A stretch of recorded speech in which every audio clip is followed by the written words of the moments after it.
Oke, jadi buat rekan-rekan ya yang masih gundah gulana galau dengan kondisi, dengan sensasi yang dirasakan, udah nggak usah bingung lagi, terapkan aja 2 metode tadi.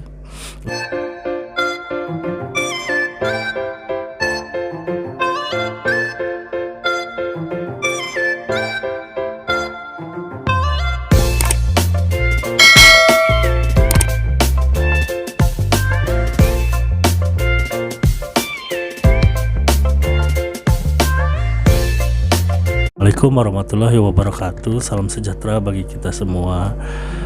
Oke, untuk video kali ini saya harap rekan-rekan tidak skip ya, atau tidak loncat-loncat nontonnya, karena sangat penting banget. Ada 2 hal yang mau saya sampaikan untuk rekan-rekan cepat sembuh dari sakit GERD anxiety ini gitu ya.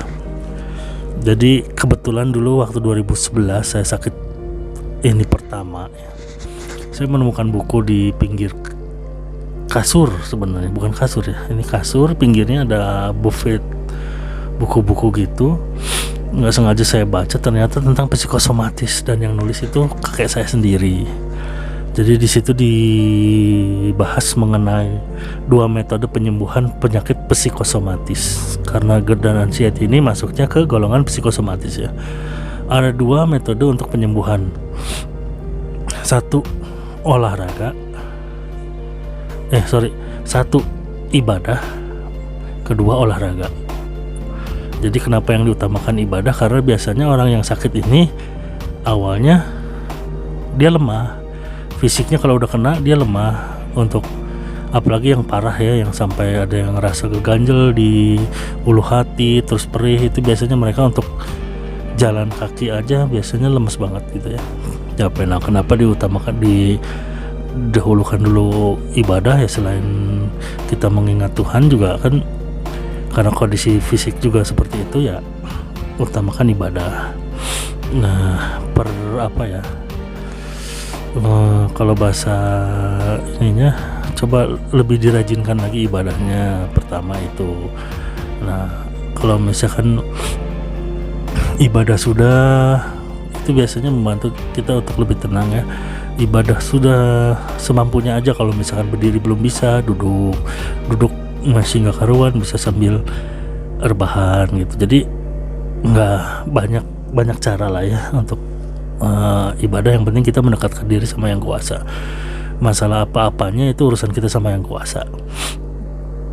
Jadi yang penting tetap satu, kita usahakan mendekatkan diri sama yang kuasa supaya hati kita tenang. Karena di sini banyak pertarungan batin ya, antara kita takut, kita cemas, gini-gini. Nah, itu banyak sekali di situ. Untuk menenangkannya memang seperti itu. Nah, yang kedua, kalau misalkan udah mulai membaik atau rekan-rekan sakit tapi tidak parah gitu, maksudnya masih bisa aktivitas, selain ibadah juga olahraga wajib. Olahraga ini fungsinya untuk menaikkan hormon serotonin ya, dan membuang atau mengurangi hormon kortisol yang bikin kita cemas. Nah, itu olahraga. Karena apa? Selain kita menambah percaya diri, nanti saat kita dihadapkan dengan rasa cemas, takut, karena kita percaya diri dan biasa beraktivitas, rasa itu nggak terlalu muncul, nggak terlalu mendominasi perasaan kita gitu. Jadi bisa lebih terkontrol, walaupun memang ada levelnya gitu. Maksudnya level tuh gini, kalau awal-awal memang belum begitu kerasa gitu ya, belum begitu kerasa.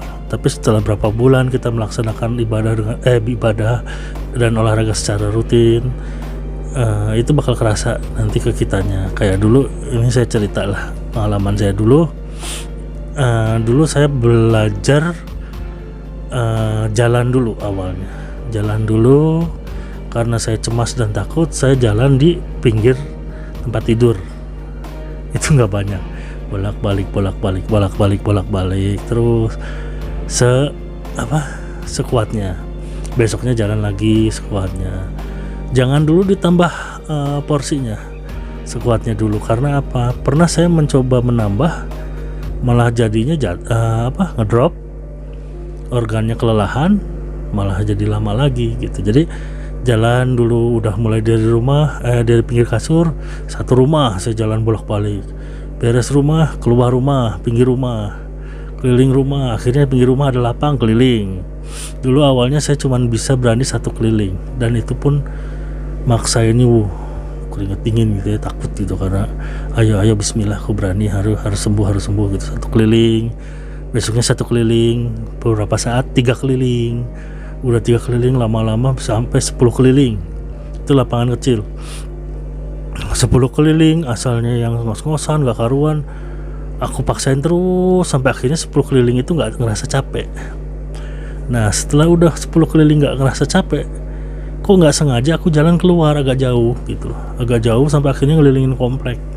Nah mulai dari situ percaya diriku kambuh. Kalau misalkan aku mau serangan panik, mungkin waktu aku jalan jauh itu gitu, nggak mungkin ke depannya. Nah dari situ percaya diriku naik kemana-mana, udah mulai sendiri, aktivitas sudah mulai sendiri, walaupun dulu masih kendaraan umum gitu ya. Yang penting ada orang, kalau kita kenapa-napa ada yang bantu. Dan sugestinya, oh aku bawa KTP, nggak apa-apa lah, kalau ada apa-apa orang bantu. Kalau sampai pingsan pun pasti orang lihat KTP, ada lewat dompet pasti ada KTP-nya gitu loh. Dan ke rumah sakit pun seperti itu kalau misalkan sampai diantar ke rumah sakit. Tapi kenyataannya memang tidak gitu. Nah sekarang yang jadi masalahnya, apakah kita udah bisa struggle melawan kecemasannya ini atau belum gitu. Patokannya gini, kalau misalkan kamu cemas, kalian cemas tapi masih bisa melawan, maksudnya hanya berdebar, keringet dingin, tapi masih bisa aktivitas gitu ya, berarti itu masih terkontrol gitu. Tapi kalau misalkan udah lose kontrol gitu, kayak panik, cemas gak karuan, terus berdebar, terus kitanya kayak apa ya, nggak bisa tenang gitu. Maksudnya kalau misalkan yang cemas itu masih bisa tenang, biasanya dia diem, cuman dada berdebar, keringetan, napasnya kenceng, tapi dia nggak akan berlanjut ke serangan panik. Nah yang belum bisa ngontrol tuh biasanya langsung berlanjut ke serangan panik. Nah gimana cara ngatesnya? Ya itu dari olahraga tadi, dengan olahraga olahraga udah 10, misalkan udah dari pinggir rumah udah 10 keliling, nah itu agak jauh. Nanti agak jauh kan fisik kita bisa ngontrol, oh 10 keliling tuh berapa kilometer nih kemarin aku kuat, coba keluar misalkan, kalau misalkan dihitung 10 keliling tuh 6 km, coba keluar 4 km dulu, agak jauh, berarti kan masih di bawah 6 km itu. Hanya tantangannya di perasaan cemas tegangnya itu gitu. Nah kalau itu berhasil, tambahin kayak gitu. Jadi memang dua faktor ini sebagai penyembuh utamanya ya. Satu ibadah memang harus gitu. Yang kedua olahraga. Ini nggak gitu, terserah kalau misalkan mau pilih jalur mana, mau pilih jalur ibadah atau olahraga. Kalau misalkan udah kuat fisiknya, bisa dua-duanya. Kalau misalkan belum kuat, bisa jalur rohani atau agama. Oke, jadi buat rekan-rekannya yang masih gundah gulana galau dengan kondisi, dengan sensasi yang dirasakan, udah nggak usah bingung lagi, terapkan aja 2 metode tadi. Untuk yang belum kuat, silahkan bisa dengan ibadah dulu. Kalau fisiknya udah membaik, bisa dengan olahraga. Syukur-syukur bisa dua-duanya. Olahraga yang baik, yang bagus apa aja, bisa jalan kaki, jogging, terus berenang, bersepeda, atau kardio. Yang bagus sih kardio yang angkat-angkat beban ya. Cuman kalau misalkan masih lambungnya belum kuat, tidak menyarankan itu. Yang mudah-mudah aja, yang jalan kaki, terus tuh jogging atau senam, joget-joget juga nggak apa-apa sih di rumah. Yang penting berkeringat, aktivitas. Kita ngejar pengurangan kadar kortisol, penambahan kadar serotonin. Apapun obat dari dokter tetap diminum. Itu penunjang untuk kesehatan rekan-rekan. Untuk penyembuhan memang tidak instan. Ya, rekan-rekan harus bersabar.